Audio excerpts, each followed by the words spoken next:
All right, so we're just using this cheap Harbor Freight special. And this right here took about 32 bags. Aaron ran to go get 2 more bags real quick, just so we can stuff this stuff under the stairs. It didn't quite come to the top. And I made sure that if I was gonna run out, I ran out under the stairs, because you won't really see that. And I got this rough floated in. It's definitely a lot easier, less stressful, with less people to do smaller pads.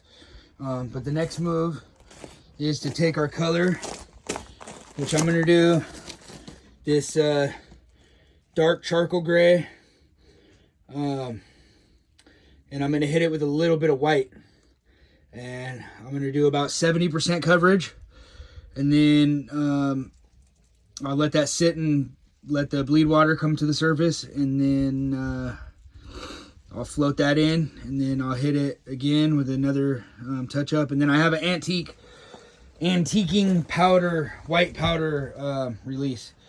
And if you see right here, I don't know if you can see that line back there. That top line is actually a level line. So you can see that we're going from level and sloping out. And that's going to give us our grade to come down here. Get the water off of this pad. This is when you want to do like a 1/4 inch per foot, in my humble opinion. And like I said, we did rebar reinforce it, even though it's only a landing for the stairs for now. Again, I don't know what they're going to do here later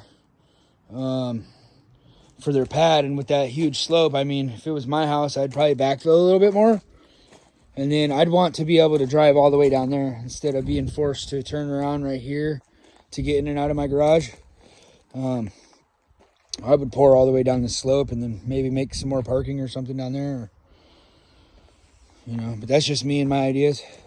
And we're out here on the Hood Canal in the Pacific Northwest. And this is where we're at. This is the views that we got going on. And over here, my brother's actually doing the deck over here. You can see the corner of it over there, right? This different style of rail with the cocktail topper and the pickets in it. So that's where we're at. That's what we're doing. And that house over there is almost done. This house is actually occupied and everything already. This was just some after final, and everything already passed. This guy moved in and everything.